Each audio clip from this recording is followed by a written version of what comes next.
Hi, folks. Welcome to Let's Just Go, Kevin and Casey's Modern Missionary Podcast, where we talk family, mission, food and barbecue, God and theology, community building, just the whole spirit of going for it in life.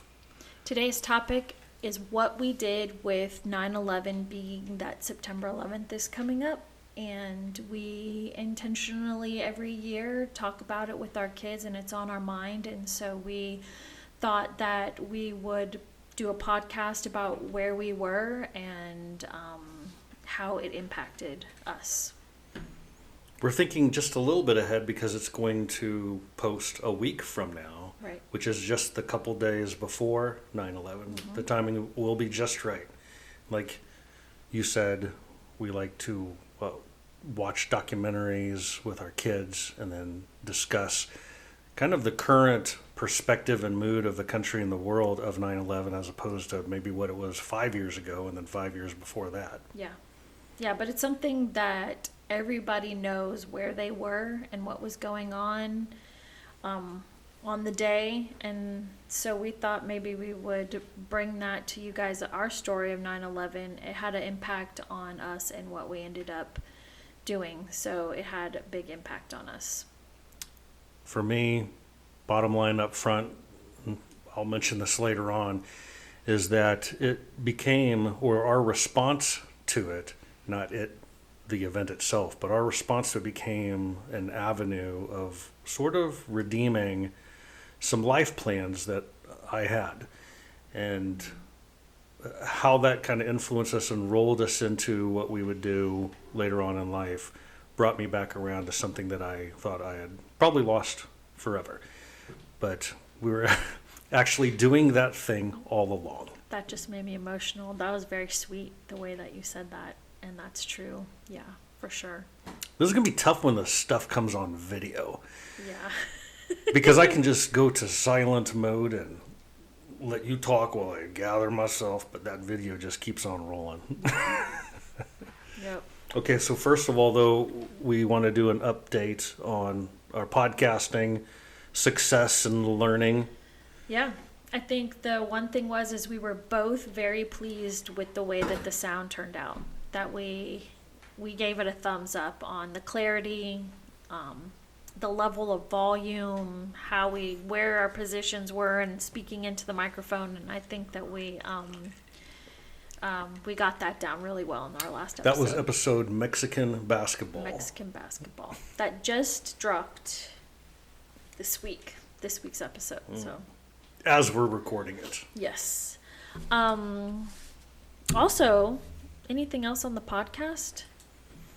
I think, again, preparing this a little bit, just talking with you about it beforehand.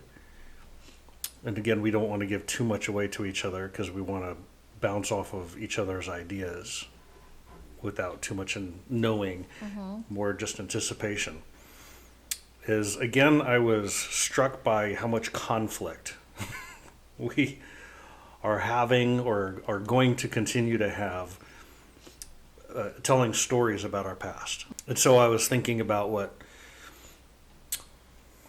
psychologists say, which is talking is thinking. Yeah. I think Freud and Jung and folks like that said that talking is thinking. I think Plato said it too.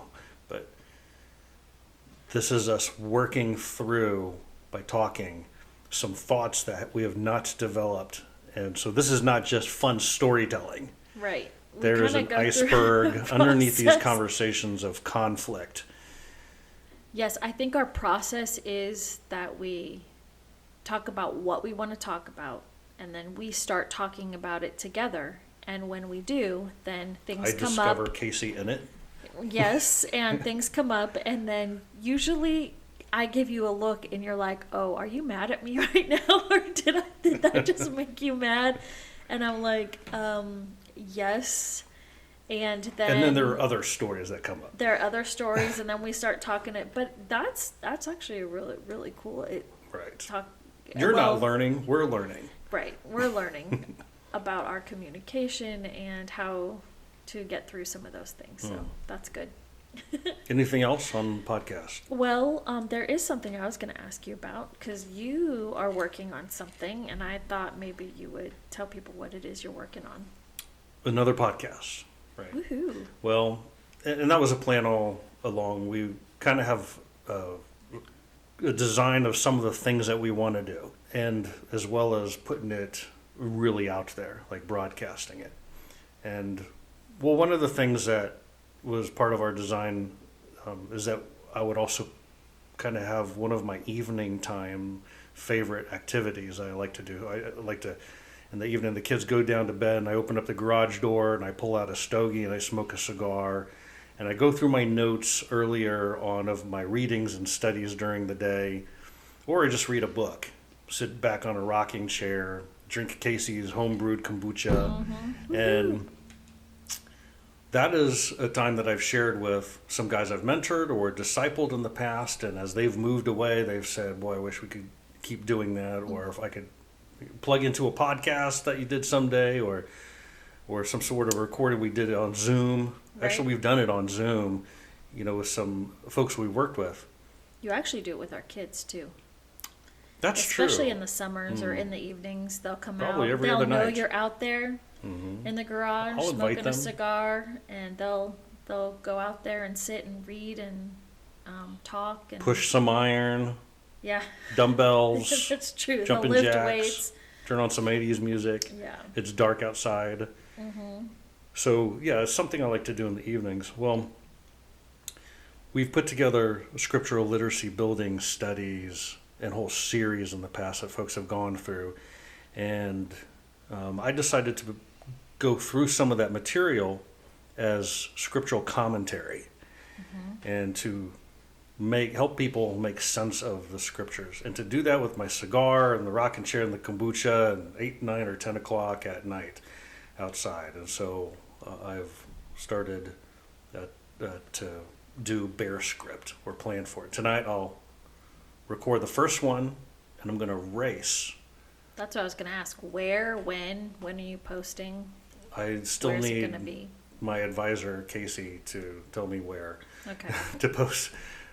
But I'm going to race posting this before the one that we're recording right now, Let's Just Go, gets posted. Okay. So Bear Script is going to be, episode 1 is going to be up at least one day before this one drops. And are you So yesterday. Are you just video recording this, or Oh, yeah. podcasting sound, or what is it going to look like? I'm going to put it on video. My thought is there's a lot of guys that I've smoked cigars with and pipes. And I think, having that memory of, I think some of them are going to say, I know what I'm going to do at 8 or 9 or 10 o'clock at night. And they're going to pull out a cigar, and they're going to go through this sort of with me. And they'll be able to see me. That's cool. And maybe sometime we'll get each other all on a Zoom. Yeah. So audio and video. Okay. Yep. Cool. Awesome. Into our topic. Yeah. Let's go. What we did with 9/11. And first of all, I think we should give the background of who we are in relation to, there's a whole military motif Right. to 9/11. Military motif, because Kevin and I are both military brats, which is what they call kids in the military whose parents are active duty. An actual term of endearment. It's a term of endearment, yes. Military brats. Yes, but we both We grew up wear in it the military, proudly. Right. Yep, my dad was in the Air Force, and he retired out of Ramstein, and I guess grew up not really knowing anything different, because I was born and my dad and mom were in college, and then at about 3 years old is when my dad went into the Air Force, into pilot training. He was a fighter pilot in the Air Force, so it was pretty cool growing up as a fighter pilot's kid.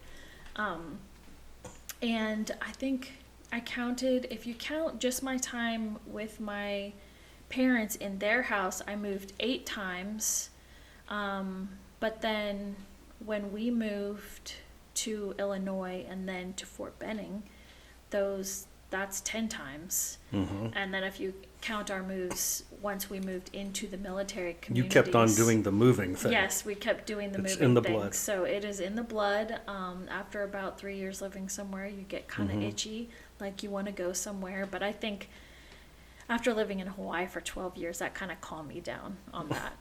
You just skipped 3 destinations too, though, because Texas, Right. Austin, then Dallas, Right. and then Leavenworth. Yeah, And then- those were our in-between military times. And then you I left guess. Hawaii and you came to Georgia. Right. Yep. So anyway, And I was born in West Germany. yeah, you're old. Thank you. and so we moved out of there when I was 2. We moved to West Point, New York. I think we were there for almost 4 years. We moved to Long Beach in Florida. We moved to Lafayette, Indiana. We moved to Fort Riley, Kansas, and then Leavenworth, Kansas. And then we moved temporarily for about a year to my grandparents' dairy farm out west while my father was stationed for a year in Korea. And then I went, obviously, to college, and that was up in Illinois, and then that's where I tagged with you. But yeah, a lot of moving around all that time, and multiple schools. I went to a Gießen High School, and I also was homeschooled 1 year in Germany. That's right, my family moved back to Germany another tour when I was in middle school, and I went to a German-speaking German school called a Gymnasium. They had two kinds of schools, a Realschule and a Gymnasium, sort of a college prep high school. Right.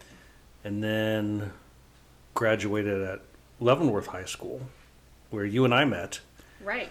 When our dads were stationed at Fort Leavenworth. But we only crossed for a couple months, knowing each other really and dating. And then you went and you were graduated in Italy. Right. So we visited all over the place. We're military brats. Yeah, we're military brats. I graduated from high school in Naples American High School in Naples, Italy. Woohoo! That was fun. That was fun. Yeah. Well, one of the things that we talked about just before this was third culture kids. So military brats are also called third culture kids. And other kids, too, if their parents belong to a corporation that moves them overseas and into different cultures, and so they're Right. far away from home. Missionary kids, I think, Right. considered that. Missionary kids also. Most third culture kids, though, I think, are military brats. They're connected to the military brat world. And third culture kids is a point of training that we would give to a lot of our leaders who were then going to go and run some of our youth programs at different bases. Yeah. And we would talk to them about third culture kids, and we would even have current military teenagers there as part of the training, and they would hear us talk about the descriptions of who they were. Yeah. And just talking through it, their eyes would just widen and sparkle, and they're like, yeah, that's who I am. That's who. It And, connects, yeah. and then they started telling stories, and then they became the trainers right then and there with our adult leaders that we were trying to give instruction to. Right. But yeah, go ahead. Well, I was say, what is a third culture kid? Well, I'm glad you asked. So, there's 3 cultures there. And the first culture for a third culture kid is his parents' culture. It's the household that they grow up in, and of course, the way that the parents were raised. So you keep in mind that while you're being formed as a teenager, the other ages, especially your parents, they've already gone through that formation time. Now, they're also being formed and influenced, but not at your level. It's especially formative for a teenager. But your first culture is the one of your parents. The parental unit. The parental unit in the household, then The household by unit, extension. But the thing is, you move and you go into this environment. The only thing that goes with you, the only consistent social unit for a third culture kid is the family unit. But your neighborhood changes, your school changes, your sports team Even your house changes, itself changes. your house, your peer groups, the language often changes, the procedures of going through life and manners, those all change. Your church changes. All those social units change. And it's different than where you were before. That is the second culture. And so there's this bombardment of the first culture and the second culture. And the third culture is the effects on you. It creates its own culture. And they have identified it as its own culture because this person over here experiencing it in this family and this one, even though all these different families, you study these teenagers and the way they grew up with the bombardment of these two cultures, no matter which cultures they are, they have similar characteristics with one another. And they're like, oh, they actually have their own culture. We see a common denominator. Yeah. Let's call them they have a third culture, and then you begin to be able to describe it. And that is a thing, I think, when we would do trainings with people about it, that would just make their eyes light up. I think there was something, and I know when I first started learning about this, it actually made me feel like I belonged to something. There were people out there that I belonged to that had similar characteristics in the way that they did things and all of that, which was kind of a cool thing to discover. Some good YouTube videos and documentaries that are real short that people have put. I haven't seen one in a long time, but you can go search them and find them, and you see some testimonies, people kind of talking through these same sorts of things. Yeah. And what makes you more of that third culture is the frequency that you are moving and the amount of difference of that second culture from the previous second culture that you were exposed to. Yeah. So when you especially move overseas and there's a different language, different people group, and you're doing that every couple years, that really makes you a third culture kid. Right. And I have to say that those bonds that you form, especially for me as a third culture kid in my middle school and high school years, they are still lasting to this day, a lot of them. There are people that are still my friends that I keep in contact with, that, we keep in contact with. But that is a very strong, and just time in my life of meeting people and forming friendships and things like that. And so that goes into what are the characteristics of a third culture kid? How can you pinpoint some of the trends about them? And they're generalizations, they're trends, but one of them that sticks out to me is that TCKs, they're called TCKs, tend to grow up faster. And they do the street smart thing faster. Yeah. But they don't grow up all the way. They don't finish growing up in many cases.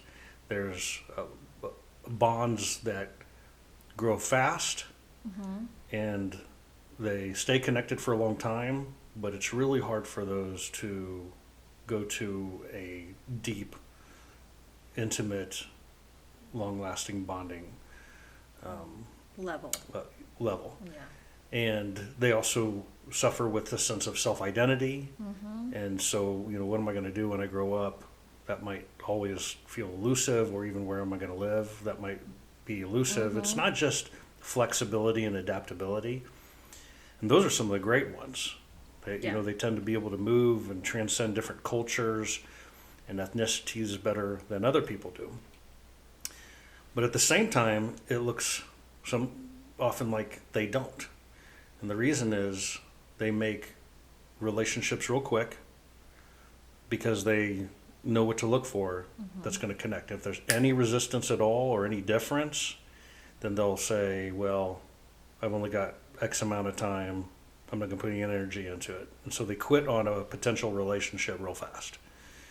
Yeah, the whole discussion of TCK is It's really You interesting. could just go on and on. Yeah. We were military brats. I know that what I thought was really interesting is when our daughter Rachel went to Wheaton, they actually have a whole program designed for third culture kids, especially because a lot of them are either military or missionary kids that come in there, but it's to help them integrate and find peers in the new environment that they're going to be in. I thought that was really an interesting thing. It Yeah. was smart, but that was cool to see that. So that's some of our background. Yeah.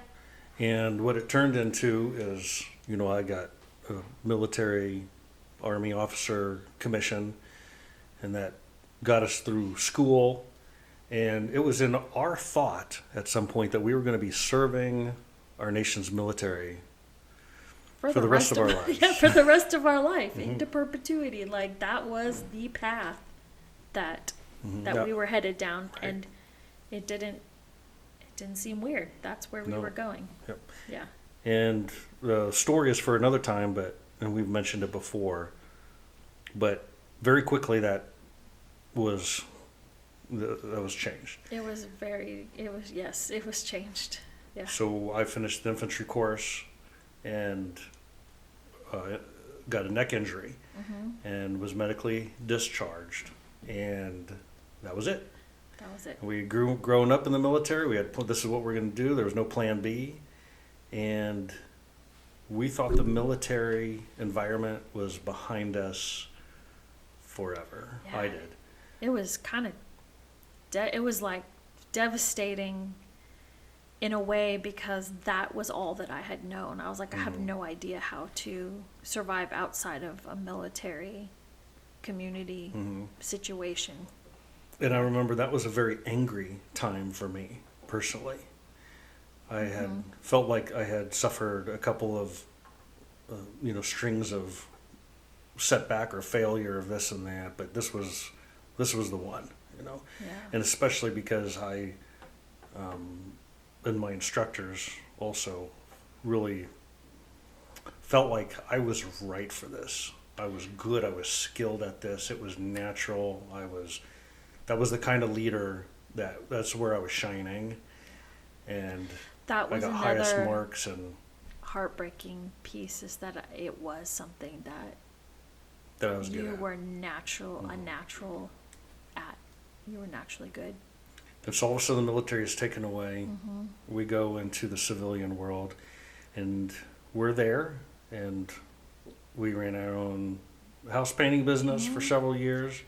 And luckily, not luckily, I feel like, but we were introduced to people who became a very strong community for us, which was The discussion really of nice. last episode. It's right, what, yes, from Mexican the discussion basketball. of last episode. And I hadn't thought about this, but even just as we're talking about it now, if the path all along was for us to take that military background experience and then to serve the military for a couple of decades, I had, at least I did, and maybe both of us, well, yes, both of Yes. us, had stuff that had to be worked out. Yeah. And we were removed from that environment and ended up coming in a completely different capacity, but more than that, a different capacity of soul. We were transformed during that away time. Yeah. There was a lot of knocking down and growth in that away time, and it was not always very pleasant, but it was necessary when you look back on it. Very necessary. It was And a lot of one of my greatest and ways. favorite stories ever is just the transformation years in Yeah. Texas Yes. and the awesome fruit of the business that God set us in to run, and the community and the friendships and the rebuilding of everything that we were in our identity. Yeah. Yeah. Yeah. So we ended up moving away from Austin. To Dallas, and sort of transitioning into full-time ministry Right. on staff as associate pastor of Grace Fellowship, and which was a non-denominational Bible church in the vein of Calvary Chapels. Right. And we are serving there and doing projects, but mostly the focus was youth ministry. Right. That was kind of one of your jobs as the associate pastor, was to do the youth ministry.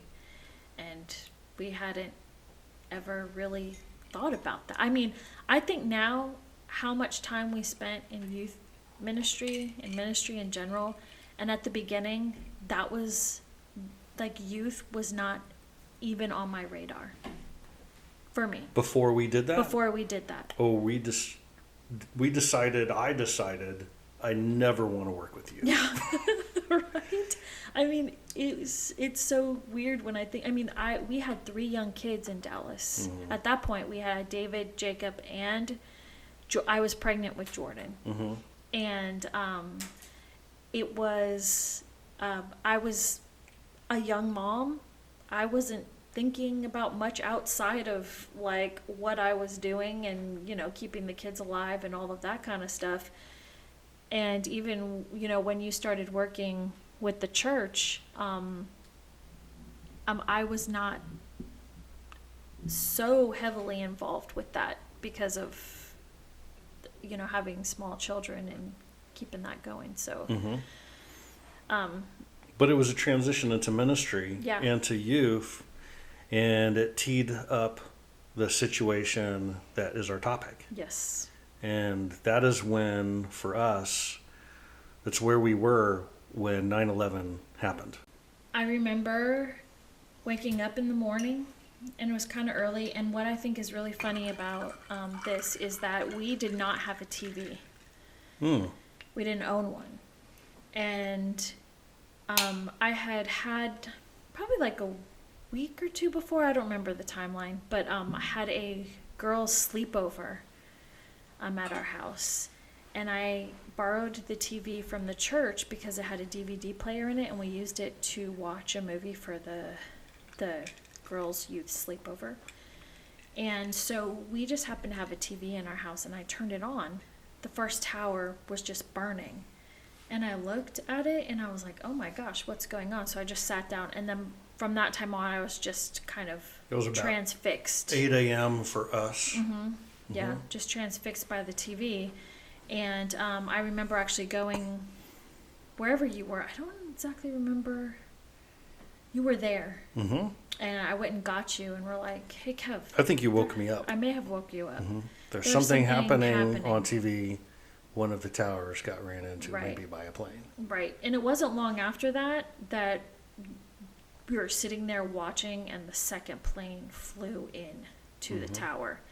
And we're like, oh my gosh, what is going on? Yeah. I think I even cried.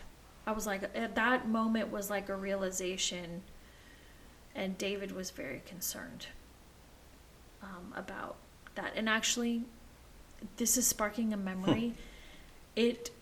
For a long time after that, David he would ask about the burning towers. That's right. I remember that. It was like a thing in his It was seared into his memory. He knew that moment started something. Yeah. And I remember everything getting shut down, as everyone remembers it. But after we had prayed, and you don't know how much it means to you as you're watching TV without commentators telling them what it means to them. You're the rest of the world's voice. But on our own, we knew this was very significant, and we prayed. And I knew that the church, which also had a school attached to it, and sometimes I would act as a teacher there, was going through the notice and the notifications and the questions of parents and all of that. Yeah. And so I got in the vehicle and I drove to the church where senior leaders and teachers were, and then also all the students, and kind of went through the school day with them. with the leaders and with the school and with the church. Yeah.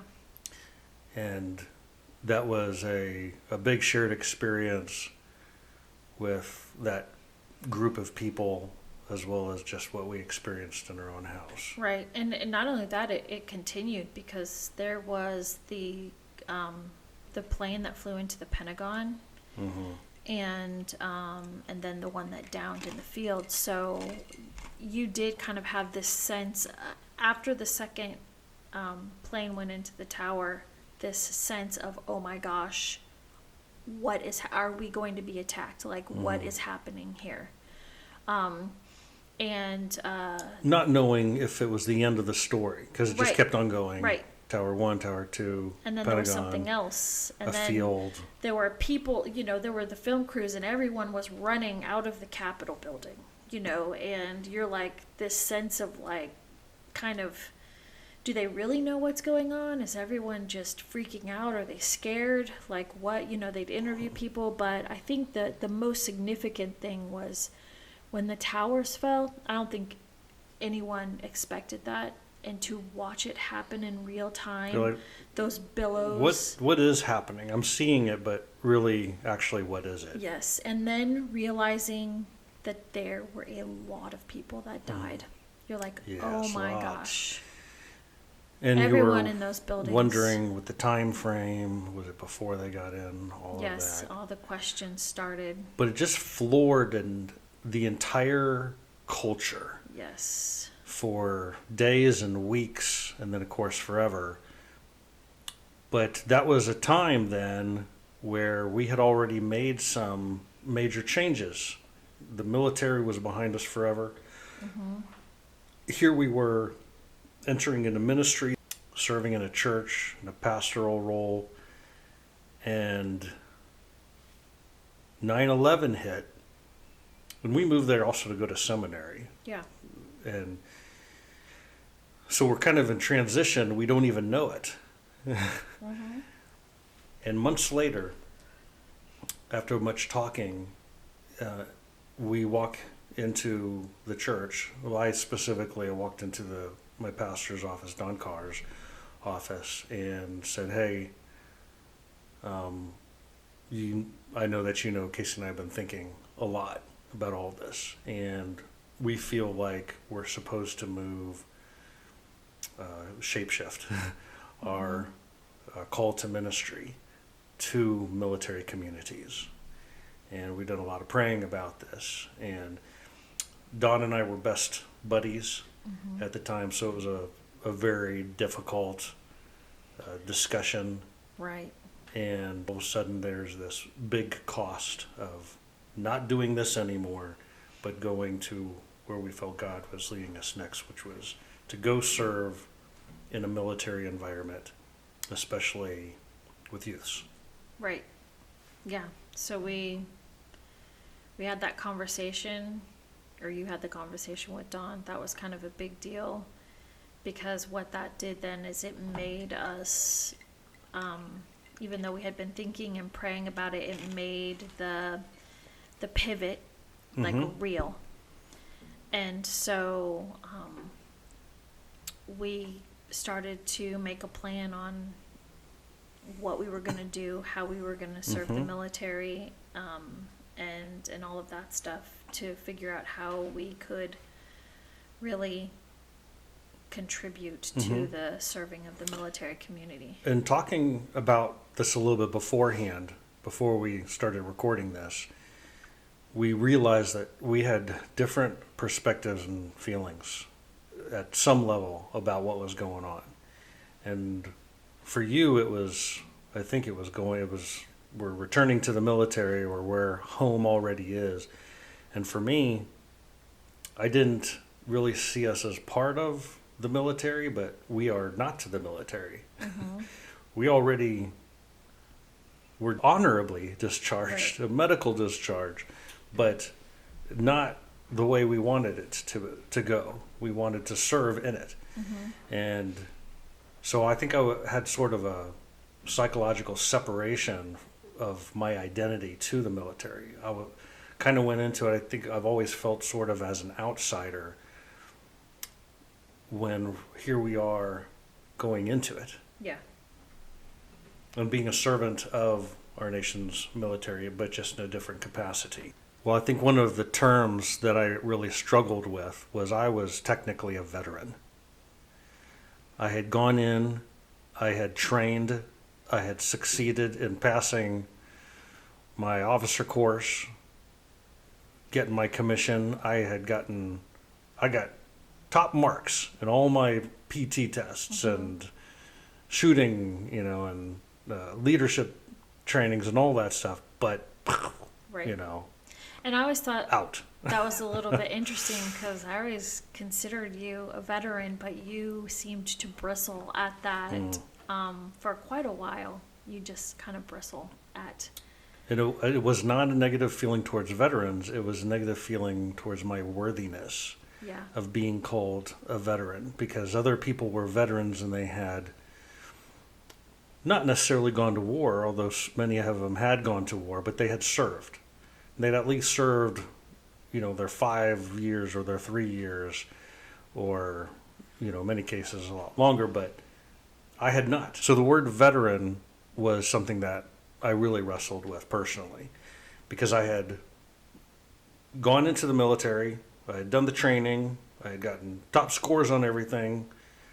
I had seen this is definitely what I'm designed to be and to do, but then no, and you're out. So it's like I dipped my toe in it, and then I'm out. But I earned this name and this status as a veteran, and I didn't feel like I had earned it, and it was what I hoped to one day be called, which is a veteran, because I would have had all this military service that I performed behind me, and I could say, yeah, I'm a veteran, and that hadn't happened, and yet on the paper, and I was deemed a veteran. If they say all the veterans please stand up, then now I'm in a dilemma. Do I disassociate myself with that, or do I take on the privileged name of veteran when I didn't serve like all these other people did? Yeah. And so there was this feeling that I was not going into the 9/11 situation and response as a hero or as a server. I couldn't be that. Yeah. And I just had to give what I could give, which was my civilianness that reaches into an environment that's not really me, although it was me. And there was just a lot of identity conflict around what I had gone through, and then what 9/11 was sort of helping lead us into. That was a realization to me too, is like having good friends, family members, all tied and affiliated with the military, knowing that they were probably going to go to war at some, to some degree. But we wouldn't. Well, we wouldn't in that way, but there was this, at least this draw to me in my heart, and both of us, because we prayed about it, and to go back, how can we do, our part to serve the military in a way that would be helpful to its community, its people. And we did so for 20 years. Yes. Yep. And just hearkening to then 9/11's impact, then we got to see what it did to the military communities over those, not just years, but seasons of years. Because I feel like there were several years lumped together here and there where you saw a remarkable change in the people that were living through a parent going off to war and then coming back. We got to see the cycle of development of families and culture of those who go to war. Yes. Yeah. So we ended up calling our old youth pastor who worked for an organization. What they did is they put youth ministers on military installations. So we ended up working with them, Mm-hmm. and we asked to go to Fort Leavenworth, which is where your family was at the time. My dad hadn't yet retired from the military. Mm-hmm. So we ended up being stationed, assigned, whatever, to the youth ministry there at Fort Leavenworth. With to- Military with- Community Youth Ministries, also known as Club Beyond. Right. Yep. Hmm. And that makes me think about what you were saying, is that there was this atmosphere of, because that was 2003. So that was when really it started. That was when I think we went in and into Iraq, and we, attacked. Mm-hmm. And we'd been there in ministry on site for a couple of years at that point. Yeah. But then, right, the cycle of war began. It began. And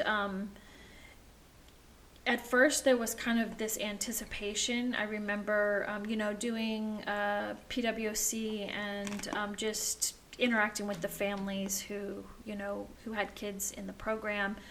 And there's this anticipation, but then as time went on, you could see tiredness. You could see it on their faces that people who were coming, that 10 months of being at CGSC was like a 10-month Okay, resting period. you're throwing some terms out there. When you were going to a PWC, which is Protestant Women of the Chapel, it was a ministry. It was like a Bible study ministry tour. Big connection for of all the women moms, for the especially, moms, right. yeah, which was really good. And then at Leavenworth, there was a Command and General Staff College where career up and rising military officers especially would come and get a 1 year, but there were some other courses too, intense training to advance their careers and for them to go through all sorts of, cool strategic operations, development,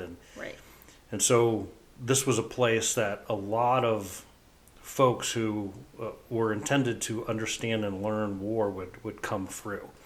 And meanwhile, they had come just before that from an assignment at another base where they had gone with their units Right, to where war. they had been deployed. And they came back and they were exhausted because it had been one member gone, the threat of dying, the concerns of killing, all of that tempo to their lives of stress and fear and danger. And deployments at the beginning were 12 to 18 months. There may have been people even deployed longer than that, but those deployments at the very beginning were really long and really hard, I think, on... And Leavenworth was a training and doctrine command sort of a post where a lot of ideas were developed, too. So there was a lot of thought that was shared about war. Yeah. And how to do it, and we were there when General Petraeus was there, and he developed his Petraeus, doctrine, some of that during that time, I believe, and yeah, just that whole environment was fascinating. We were immersed in the effects of 9/11 on military families. We had a meeting one night, and it was a big club youth meeting. And during prayer requests time, there was one of our female teenagers shared a praise prayer, and that was that her father was coming back. It was either the next day or 2 days later. It was going to be before the next meeting, and he had been gone for so long. And he was a full bird colonel in the U.S. Army. And that night after the meeting, their family was notified. Yeah. And I believe, and I'm not certain, that he was the first 06 of the Army killed in the Iraq War. And that was just a shocker because we had all listened to this Thanksgiving that Dad was coming back after all this time, just heartfelt. And to know that night she and the family got notified that he had been killed. And that was, it's like we are we're is right real. up against, the experiences of these. And you mentioned that we saw the fatigue and the tiredness of the families. Mm-hmm. And I remember that there were different seasons of different kinds of tired. I remember the first round, after a couple of years of this thing, they were, we've been going too much and we're tired. This is the end of a marathon race, and we feel like we just ran a marathon. And they just wanted to rest. They needed a break. But then several years later, there was a different kind of tired that we began to see.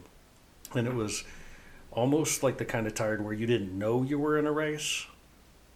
Mm-hmm. You just knew that you were tired. So it was almost like you didn't have a reason, or you wouldn't know how to break the cycle of it. There was more of a resignation tired.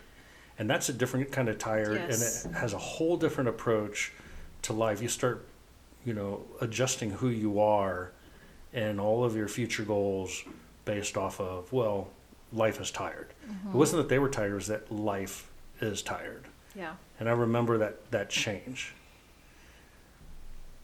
Yeah, I remember seeing that, especially as we transitioned, it went to Iraq and then it went into Afghanistan. And we then moved from Leavenworth to Schofield. And I remember seeing that more at Schofield In Hawaii. in Hawaii. You could sense just it was heavy. Mm-hmm. There was a heaviness of the tempo of war when we got there, and you could feel it. I felt like. Right. Well, the 25th Infantry Division was a sort of rapid response division, of unit.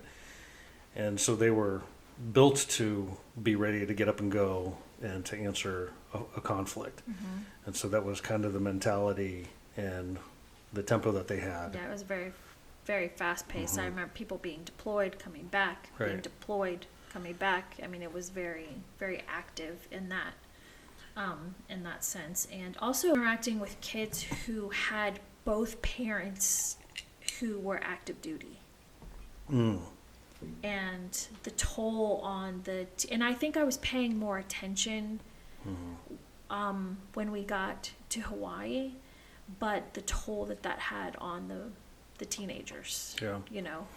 Not just that if both parents were serving, but the whole tempo, the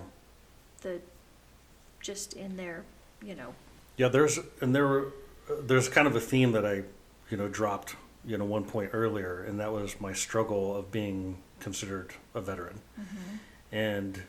But moving now to Hawaii to Schofield Barracks, another thing that we had anticipated when we were still in the service before I was medically discharged is we got assignment to Schofield Barracks in Hawaii. So now this is 10 years later, and we're actually going there. There's unbeknownst to us, there's sort of some kind of a redemption story going on. So now we're in Hawaii. Yeah. And I mean, we're talking about the topic of 9/11 and then our own perspectives being shaped and our trajectory changed. And so we're there and we're serving the military for 20 years. And there would be times where, all the veterans stand up, especially if we were in a church that wasn't a military chapel. It was out in the community, or we were at the school and they want to recognize the military. And I had this dilemma of, well, I don't deserve all the rounds of applause that folks are giving us. And so a lot of times did not offer myself, forward for that. And then just this small little thing happened. And that was that the Veterans Administration began authorizing the printing of veterans cards for folks who had been medically discharged and honorable service, but weren't fully retired injured. They didn't have 100% disability. Because cards did exist for those veterans and also for retirees, but not for shorter time veterans like me. They started printing these veterans cards, and it gave us access to military privileges such as the commissary and the PX and getting on bases without other kinds of outdoor And outside NWR passes. things, I think. Right. The morale and welfare Yeah. and family Mostly I'm programs, thinking of discounts, and cabins at Bellows. the cabins at get Bellows. You could cabins rent at cabins Bellows, at Bellows for dirt cheap. Yeah. Right. And it was just this little thing that, well, we would like to take advantage of that. And they were like, you are exactly who we're aiming for. And I got a veterans card, disabled veterans Right. card. Yeah. And so this question comes back is, are you a veteran? What have you done? What have you done? So yeah, this question comes rushing back, and it's, what have you done to serve the military?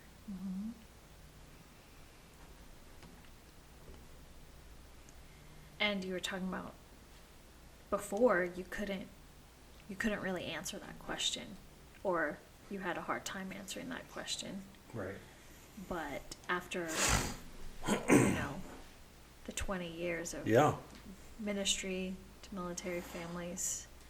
And I had briefed in ministry generals, and I had taught commanders, and we had thousands of youths come through the ranks of our programs. That's a large number, and that's a real number.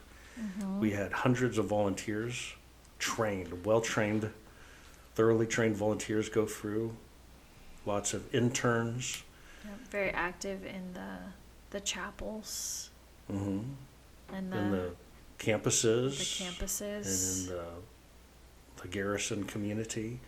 We had started programs for military families that had not existed before until we got there. Right.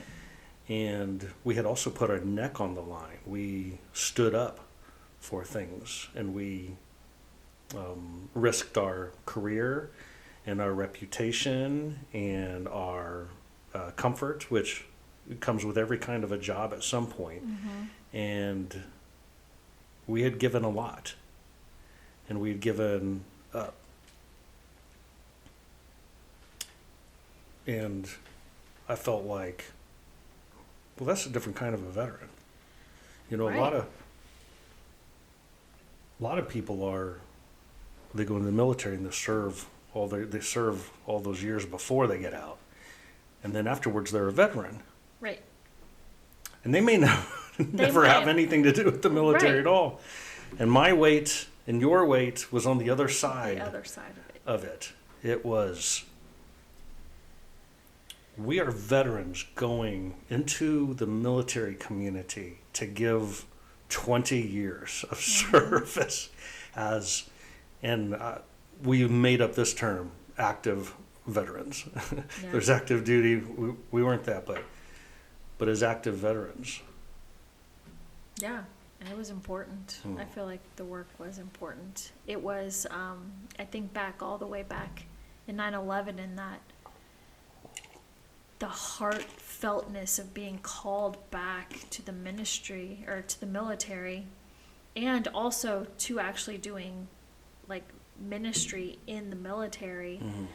And I think back on that, and then you look at all of the time that's filled from then till now, and I think of how 9/11 had such a large significance in setting us on the path to being where we are today. So I guess looking back on all of the story then, 9/11 for us was something that redirected us back to our roots, and the ability to respond to it in a service sort of a way was very redemptive to me.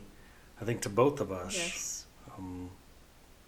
I almost feel like I got to speak up for myself on the whole veteran thing. Yeah. My identity, I think maybe as a man who is going to be called a veteran, but needs to have something to show for being a veteran. I actually have veteran now on my license plates on my vehicles, and I let people know if they ask, are there any veterans in the house?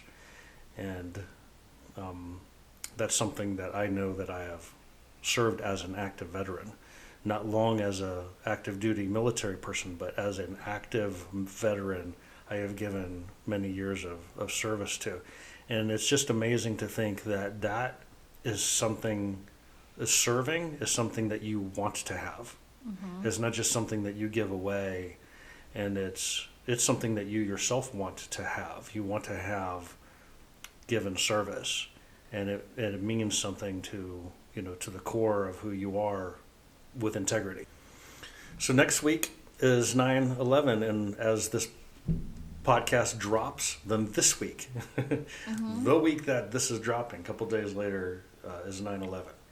And our family is going to have the re-sharing of a lot of stories. Remembering being tied to the tragedy and not forgetting that, but also I always then think about the path that it set us on to, and the significance that it had personally in our life and changing our path and going a different direction into service of the military community. So that's pretty cool. Yeah, I wonder how many others, if not everybody, who lived during that time can go back and chart, this is how it affected me. Yeah. Not everybody entered the military to fight, but it did something. It changed everything. And in which ways did it change them? Yeah. Or their response to it changed them?